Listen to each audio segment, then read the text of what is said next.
Assalamualaikum warahmatullahi wabarakatuh.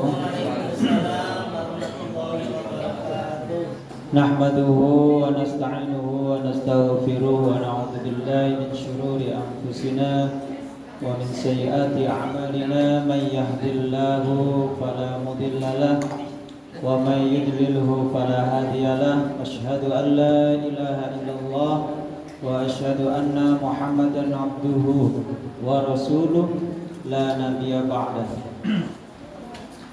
Allahumma la sahla illa ma ja'altahu sahla wa anta taj'alu hasna idza syi'ta sahla, amma ba'd. Para alim, para hujjaj, para asatid dan asatidah, saudara sekalian yang dirahmati Allah Subhanahu wa taala, wabil khusus kepada beliau Shafigul Hajjah Bapak Haji Irfan serta keluarga. Alhamdulillah pada kesempatan pagi hari ini bersama kita dapat bersilaturahim ke rumah beliau. Semoga silaturahim ini membawa keberkahan untuk kita semua. Biqauli Allahumma salli ala Sayyidina Muhammad. Semoga dengan ucapan sholawat kita tergolong umat beliau dan termasuk orang-orang yang mendapatkan syafaatnya. Para yai, para bu yai, monggo disekecane pacitan soho unjukanipun. Unjukan serta pacitan ingkang edi monggo dirahapi mawon ya.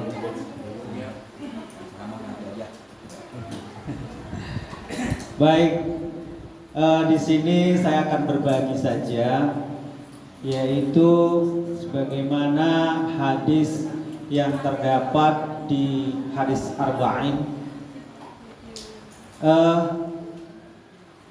Di sana Rasulullah SAW bersabda yang diriwayatkan oleh Tirmidzi dan Ahmad, bahwasanya ittaqillaha haitsuma kunta wa atbi'is sayyi'atal hasanata tamhuha wa khaliqin nasa bi khuluqin hasanin. Artinya, bertakwalah kamu di mana saja berada, dan ikutilah, iringilah keburukan dengan kebaikan yang bisa menghapusnya, dan bergaulilah manusia dengan akhlak yang baik.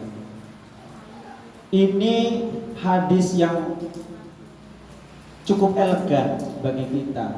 Jadi mempunyai 3 pilar, yang mana hadis ini menyerukan, yaitu yang pertama adalah ittaqillah haitsuma kunta.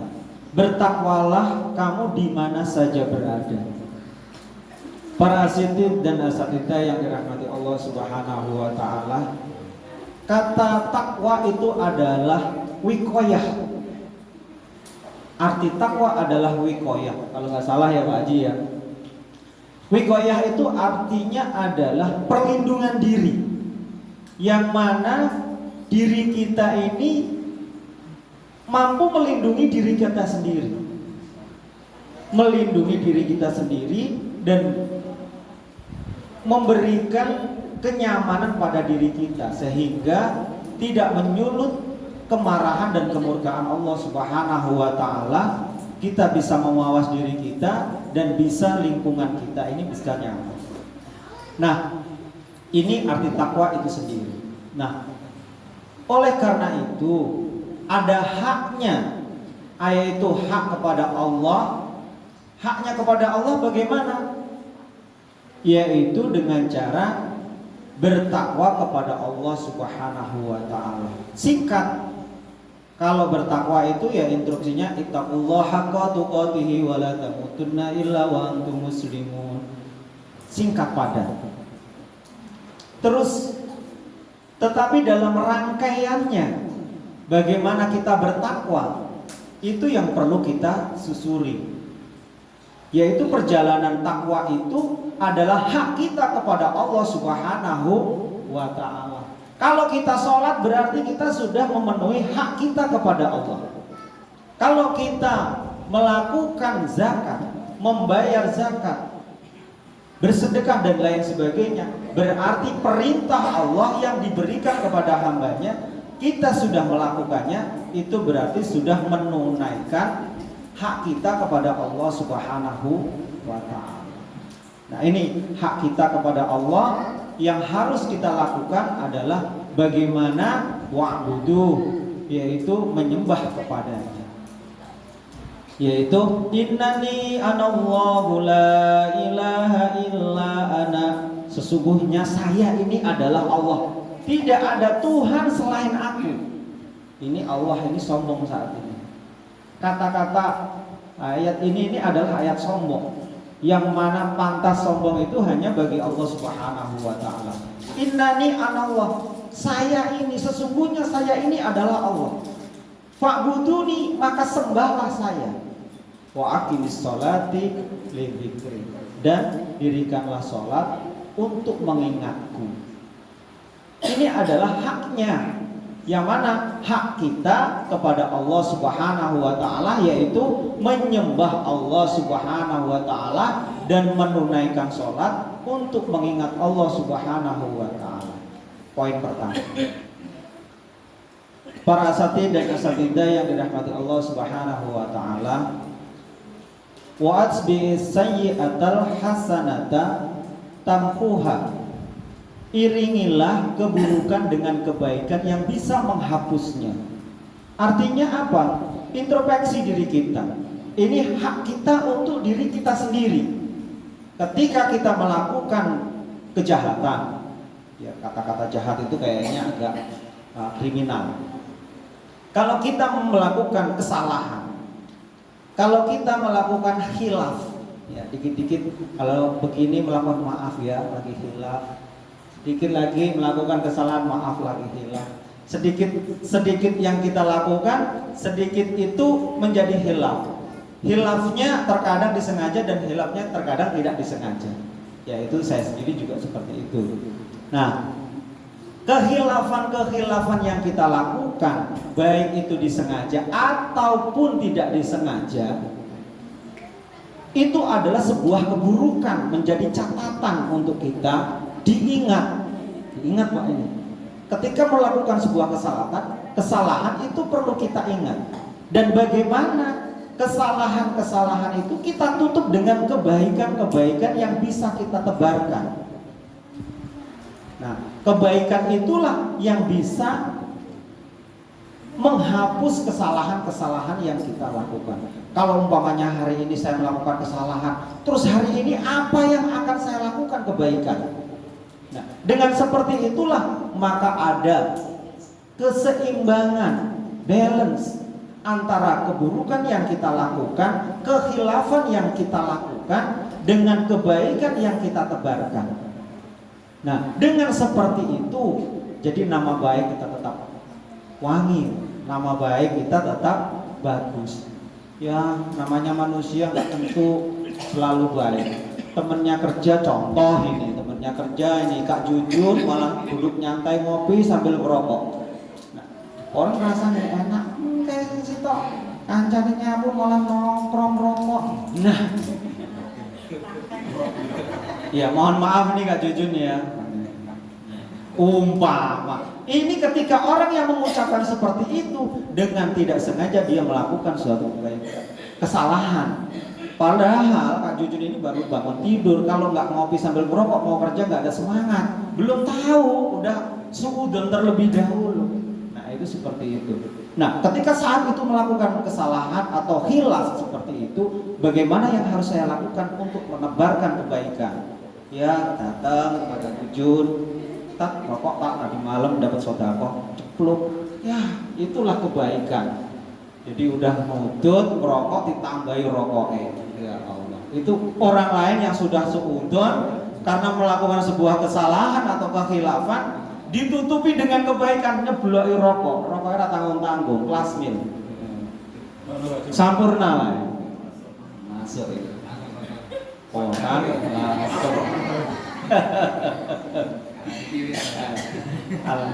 nah sedikit itu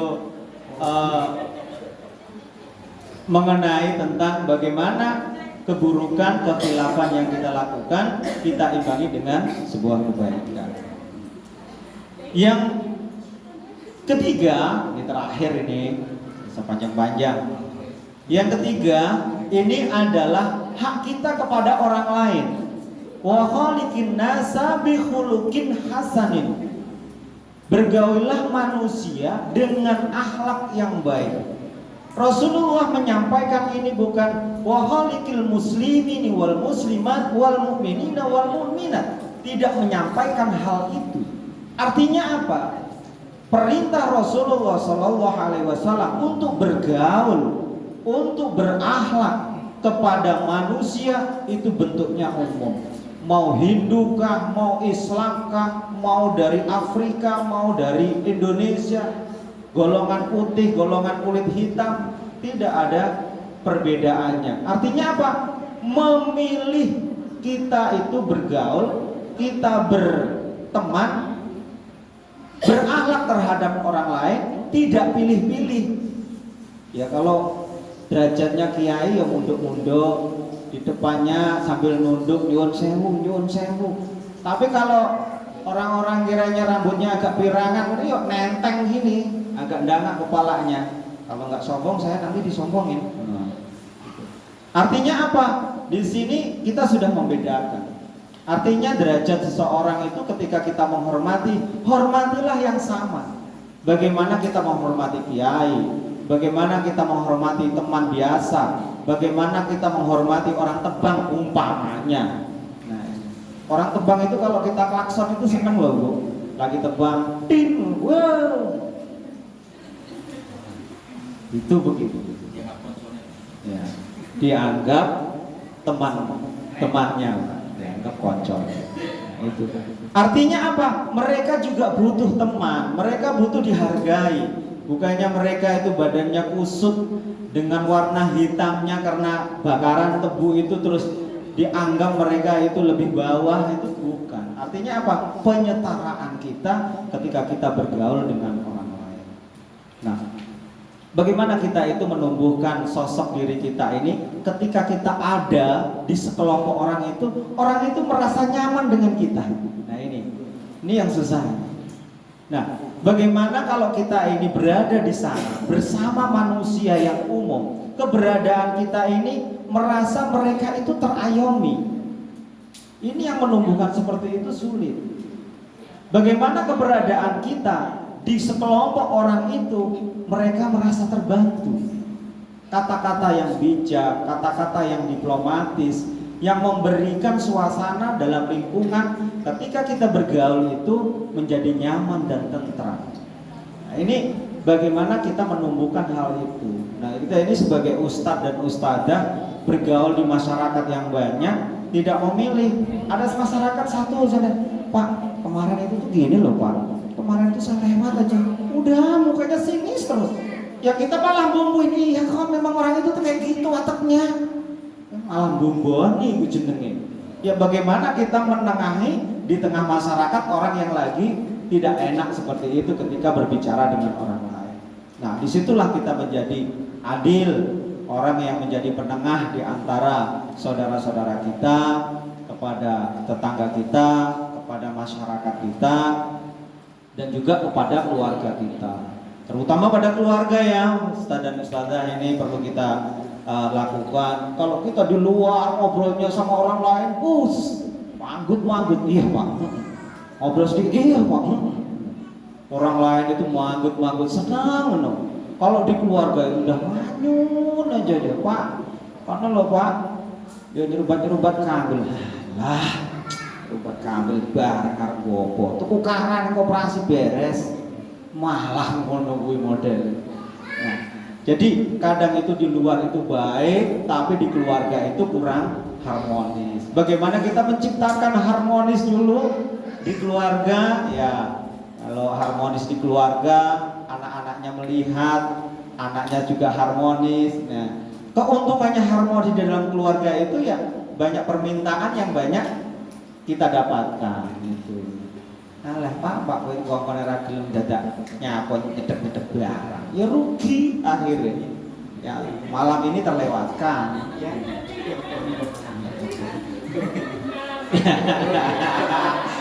Ada istrinya. Kamu harus mau dicalu itu loh ora gelem nyedek barang. Nah, ini bagaimana kita menciptakan suasana dalam keluarga ini lebih harmonis, lebih nyaman, sehingga anak-anak kita merasakan, oh ya, ayah ibu saya ini kok rukun-rukun wae. Kalau pendelian aja ning ngarepe anake. Ning buri lah pendeli-pendeli. Nah, itu seperti itu.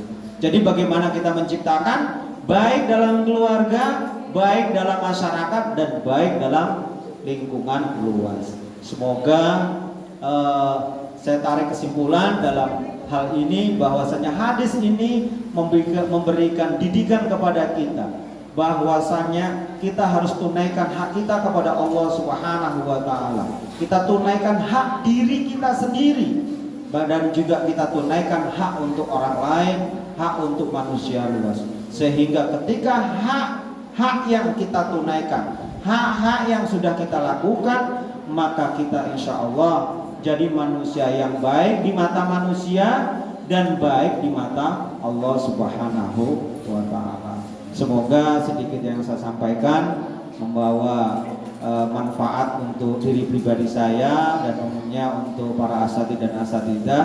Mari acara ini kita tutup dengan doa kifaratul majlis. Subhanallah wa bihamdi, subhanallah wa bihamdika, asyhadu an la ilaha illa anta, astaghfiruka wa atubu ilaik. Assalamualaikum warahmatullahi wabarakatuh.